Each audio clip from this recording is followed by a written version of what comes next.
You're listening to the Podcast Detroit Network. Visit www.podcastdetroit.com for more information. Welcome to Smart Sex, Smart Love, where talking about sex goes beyond the taboos and talking about love goes beyond the honeymoon. I'm Dr. Joe Kort. Thanks for tuning in. Hi, and welcome to Smart Sex, Smart Love. I'm Dr. Joe Kort. Our listeners have no doubt heard of non-monogamy, and while there are many different forms of it, polyamory, the practice of having more than one romantic or sexual partner at the same time, is definitely gaining the most visibility in popular culture. It was the fourth most frequent in search relationship term on Google in 2017. But even if we're aware that polyamory is a thing, plenty of us don't understand how it actually works. Today, my guest is Stephanie M. Sullivan, and she's a marriage and family therapist at A Compass Within Personal Consulting in Rochester, Michigan. She earned her master's degree in child development and family studies with a specialization in marriage and family therapy from Purdue University Northwest.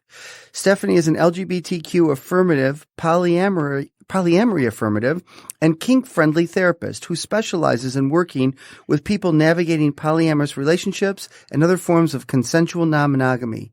Stephanie is also an author and presenter for The Affirmative Couch at affirmativecouch.com and focuses on educating both the general public and other mental health professionals about polyamory. Welcome, Stephanie. Thanks, Joe. So why don't we start with just the concept of what is polyamory? Well, polyamory is the practice of having more than one romantic or sexual partners. When it's defined, polyamory actually means many loves or more than one love. So that's kind of the idea behind polyamory. Okay. And then can you tell me, I forgot to ask, I had somebody on here recently, David Singer, the LA Kink Shrink is his name. And we talked a little bit about polyamory, and he said something about polycules, but we never got to it. Can you tell us what a polycule is? Yeah. So a polycule is all of the people that are involved in one relationship. So if I'm dating Joe and Joe is dating Brad and Brad is dating Margaret, then all of those people together are the polycule. It's kind of like the molecule of polyamorous people together. So is it like a commitment of all those people that we are in this bubble kind of thing? Not necessarily. No, it's kind of just all of the attachments with all of the people. They don't all have to be dating one another, but it's how everyone is attached and how everyone kind of relates to one another. I might not have even met Margaret, but she's still part of my polycule because of the extension of all of my partner and his partner. Oh, I see. All right. So it's not, you don't necessarily all know each other, but she's connected, whomever's connected to the people involved with each other. Right. Mm-hmm. So it can be pretty big. It can be, yeah. Yeah, okay. All right. And then, a lot of people think, is polyamory just for people who want to have a lot of sex? What do you say to that? That's something I get a lot. Yeah. And it can be for people who want to have a lot of sex, but that's not necessarily all it is. It can be for people who are asexual and who don't have sex at all, who just want multiple romantic partners as well. Right, because sometimes it can just be romantic and not sexual at all, right? Yeah, correct. And then can you define like a nesting partner versus a sexual partner, and they can be separate? You know what I'm saying? Yeah, absolutely. So a nesting partner would probably be someone who is involved and you're sharing maybe a living space, sharing finances. That would be a nesting partner. And someone else who is more someone else would just be not a nesting partner, would be someone who doesn't necessarily live with you, but they might be just as important, but they might not be. It kind of depends on the person. And it may or may not be sexual with either one. Correct. So it's that I'm in relationship with you. How is this different than from friendship? These are just friends of mine. That's a great question. I think that polyamory can take a lot of different forms. And some people can have very close, intimate connections with their friends and consider it just a friendship. And a polyamorous person might consider it a polyamorous partner. It's really about how you define it, because how do you define the difference between a close friendship and a platonic relationship or a romantic relationship? Once you take sex out of it, how do you know the difference between those two things? It really depends on the person and how they're defining that relationship. Which is really the way things are going now, right? I tell all my therapists that I work with, you have to ask your client, what does it mean to them? How do they define it for themselves, right? Right, exactly. I like that a lot. A lot of people confuse polyamory with polygamy. Would you mind talking about that and tell us what polygamy is? Yeah. So polygamy would be the practice of having more than one wife, more than one spouse. And there's that difference because polyamory is an active choice. It doesn't have a religious base, which polygamy often does. And polyamory is much more, not religious based, kind of more of an active choice of consenting between everyone within the relationship and making those decisions together. Okay, that makes sense. And then remember you came to one of my other talks and so we were talking about what is it when – so polygamy means a man with many wives, right? But then what is it when a woman has many husbands? Polyandry? Is that what it was? I believe so. Okay. Sorry, I'm putting you on the spot, but we looked it up and I didn't remember it. Yeah, I can't remember now either. We did look it up though. So what I want people to hear is that Stephanie's been coming to a lot of my, we do like meetup groups and monthly things. And so, that's not how I met. Is that how I met you? It is how I met you. Yeah, definitely. Yeah. So then she adds a lot to the discussion too. So I thought, and she knows so much about polyamory and other things. I thought, let's have her on. All right. So then how does polyamory differ from swinging? And can you define swinging so listeners know what that is? Yeah. So swinging would be oftentimes it's a couple looking for another couple to swing with, switch partners, or maybe a couple looking for one person to have sex with both of them. The couple is primary in a swinging relationship. The couple comes first generally. In polyamory, it's not necessarily about one couple coming before the rest. There's a dynamic of polyamory and hierarchical polyamory where there is a primary couple and their relationship comes above any other partners. But polyamory does have a lot more ways of talking about that and looking at that and defining their relationships. Swinging is oftentimes a lot more sexual, where you're just having sex with different partners, whereas polyamory is, again, maybe more focused on that romantic aspect. Right. And then Ken Haslam is a poly sex therapist, and he has that line I told you about when with polyamory, with swinging you get sex, with polyamory you get breakfast. Do you agree with that? Yeah, I would say so. Not always. Sometimes people who are polyamorous can just have a one-night stand and, move on with their day. But yeah, I would say that that's mostly accurate.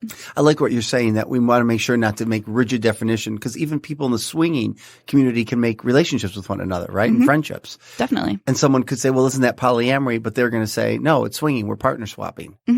Yeah. Or they might move in from swinging to polyamory. Those things can move into one another as well. And polyamorous people can also swing. Oh, all right. Wait, let me wrap around that. So some people can be swingers and move into poly, and some people can be poly and move into swinging. Or do both. So they might have multiple partners, and one of their partners and them might want to go to a swingers club and just swap partners for the night as well. Okay. So there's lots of choices. Yes. Sometimes too many choices, maybe, huh? Do people get overwhelmed? Do they come to you being overwhelmed about it or no? Sometimes. Sometimes it's about navigating their different agreements that they have with one another. Sometimes it's people just wanting to explore the idea of polyamory. Sometimes it's them wanting to explore any form of consensual non-monogamy. They come to me about all sorts of things, definitely. And then in the swinging community, it used to be very homophobic, I remember, and even biphobic for men. But now that's changing, right? It's starting to. I would say there's still a lot of that biphobia, especially for men, and homophobia for men, especially. Because by women are welcome and encouraged even, but by men are they seen as predatory? Is that what the phobia is? I'm not entirely sure. I don't know where that entirely comes from. I know that there's a lot of biphobia in general, just about bisexual people. There's different stereotypes like, well, a bisexual man is actually gay and a bisexual woman is just experimenting, right? Exactly. Exactly. I always say that for bisexual men, when a man has one non-heterosexual thought, he's stigmatized. When a woman has one non-heterosexual thought, she's fetishized. Absolutely. That's what that is.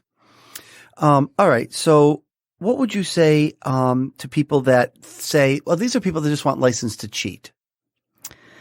I would say that some people do use polyamory as a license to cheat, but that's not actually polyamory. One of the defining things of polyamory is that it has to be consensual between all partners.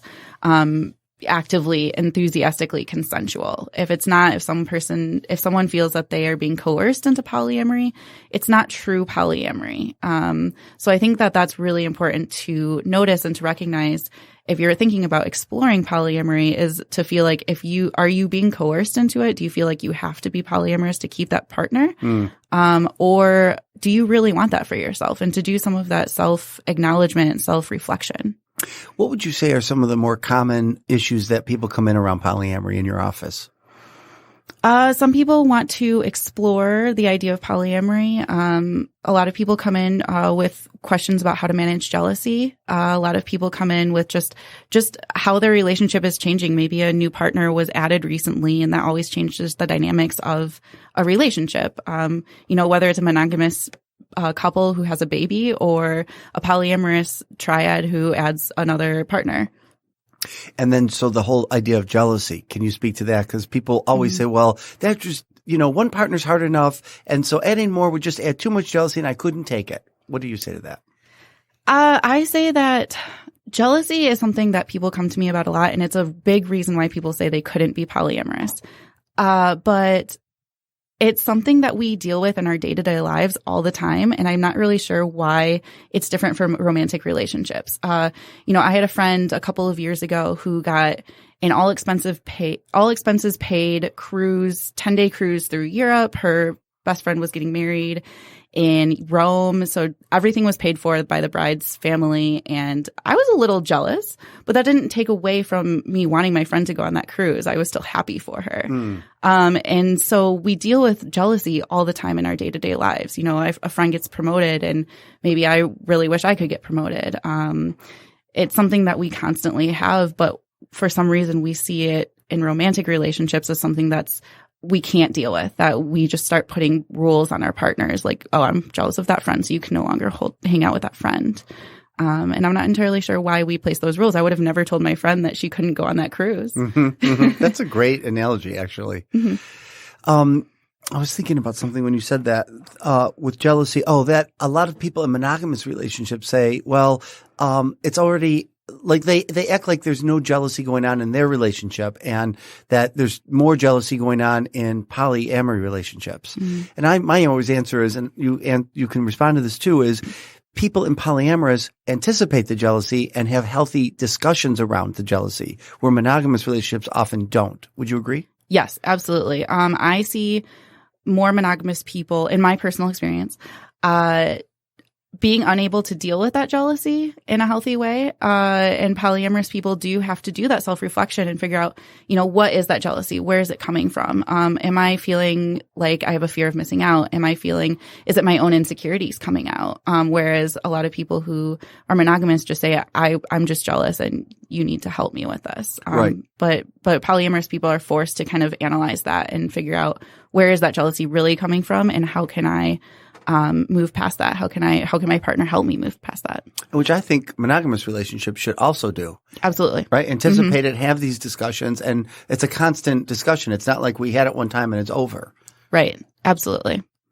Can you define, here we have hierarchical polyamory and non-hierarchical polyamory.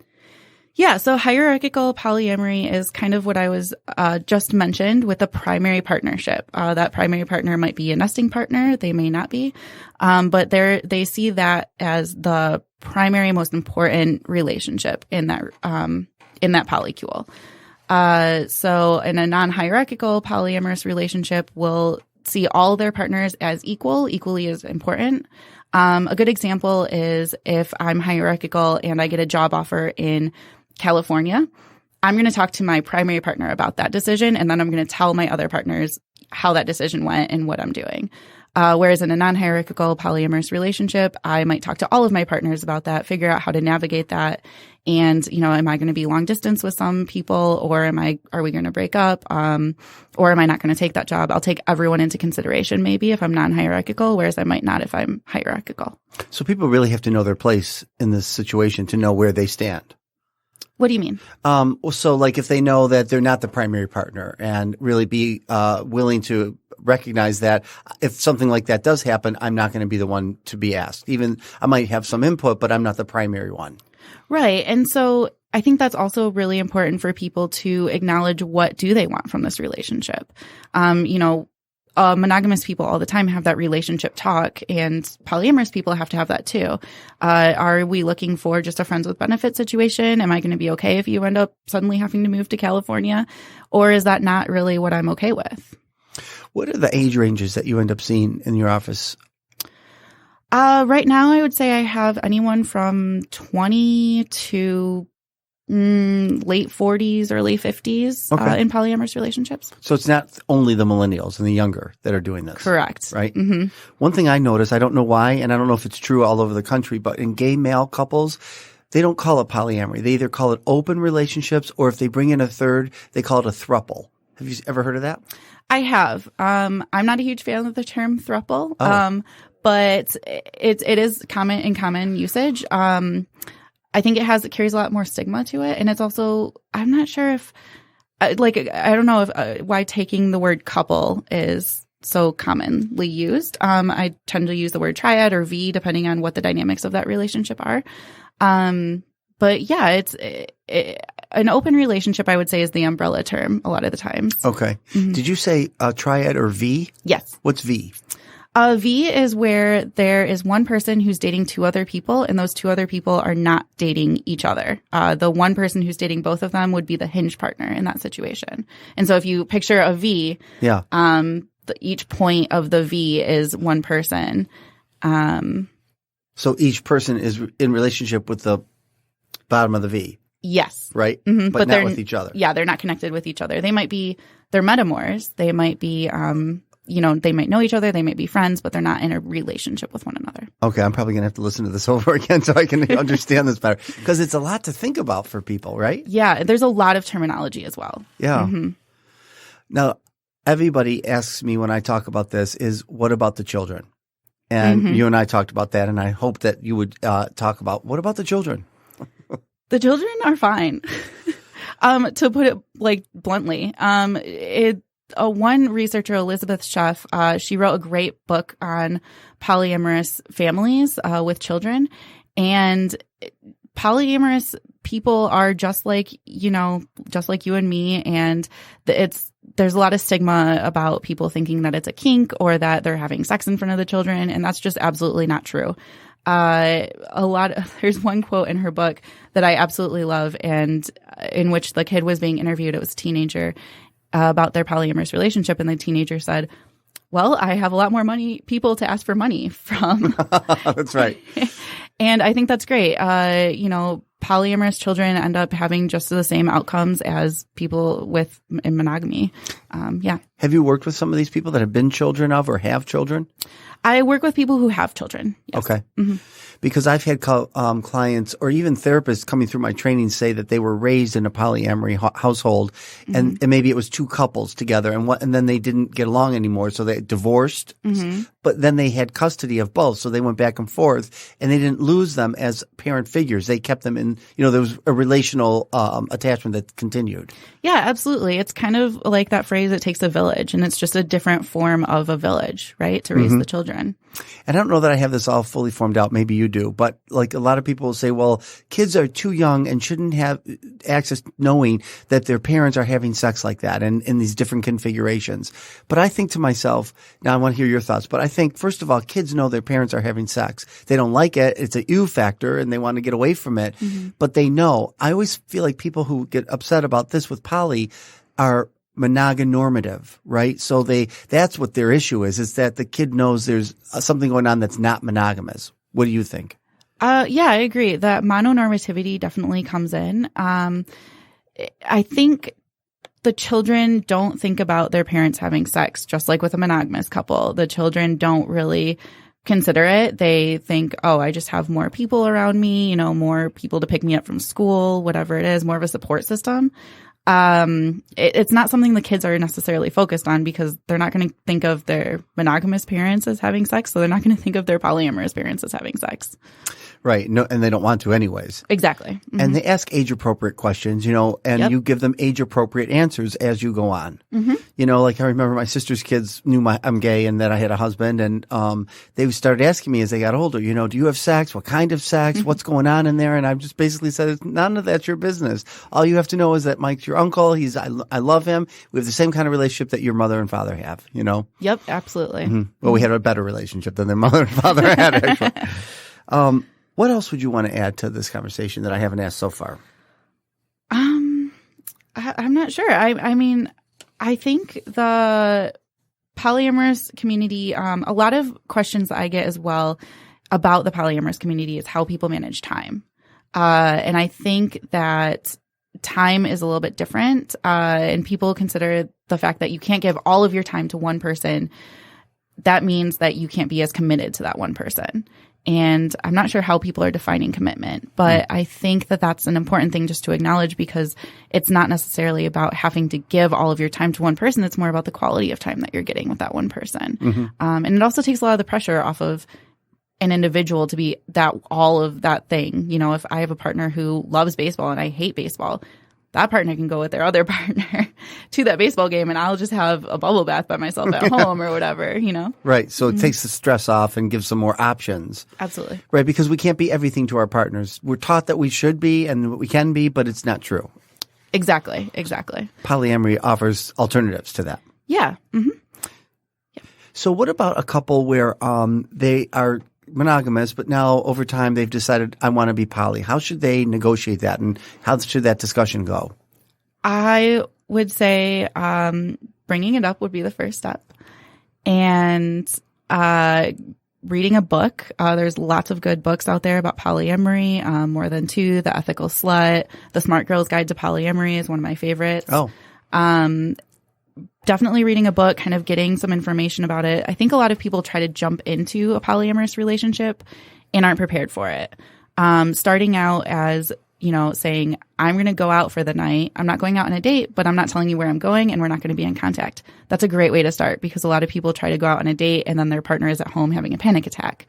Trying to get some of that differentiation for each of them is really important, reducing some of that codependency that monogamous couples tend to have. Right. And then maybe reminding themselves that we can open and close this as need be with each other so that it's a fluid exchange, right? Yeah, and going slowly. Opening and closing oftentimes can be a little bit problematic because it leads to a lot of maybe distrust of the process. Maybe once would be okay, but is going really, really slowly is really important. I think that would be more beneficial than opening and closing a relationship time and time again. That makes sense. Now, a lot of people also say, and sometimes I do see this, where they say they're opening their relationship because it's on its way out. So they're trying to have a baby is going to make the relationship better. What do you say to that? That rarely works. I won't say it never works. But I think that your relationship has to be in a stable place in order to open up. Yeah, I love it. I have this couple that I'm working with right now, and I love them, and I love what they said. They said, we are in an open relationship and we're having lots of problems since we opened it. But it's not because we opened it. It's because as we opened it, it illuminated and highlighted the already existing problems we have. And I thought that was really astute and really discerning for her and her husband to be able to say something like that. Absolutely. And I think when people try to close up a relationship because they're having problems, they're not acknowledging the fact that this is just another transition in their lives. Just like when a monogamous couple has a baby, that's a transitional phase. You're going to have problems. You're going to have issues come up. And the same as when you're opening up into a polyamorous relationship. I was checked once in a presentation because I said when I worked with open relationships, if there was one that strayed or broke the contract or whatever, I would make them close the relationship and then have it go back open after we worked it through. And someone said, that's not fair to the partner who didn't cheat and stayed true to the contract. So what you're saying aligns with that. Yeah, absolutely. It's not fair to just close up and, leave those other partners hanging. Right. Well, thank you so much. How can people reach you after this podcast? You can find me in a couple different ways. You can find me on affirmativecouch.com. You can find me at acompasswithin.com, facebook.com/smsullivanmft. Yeah. It's been a pleasure having you on, and I hope we can do it again, and I hope you come to more of my meetup groups and add to the conversations we've been having. Thanks so much, Joe. It was a pleasure being on. Thanks, Stephanie. Thanks for listening to this episode of Smart Sex, Smart Love. I'm Dr. Joe Kort, and you can find me on joekort.com. That's JOEKORT.com. See you next time.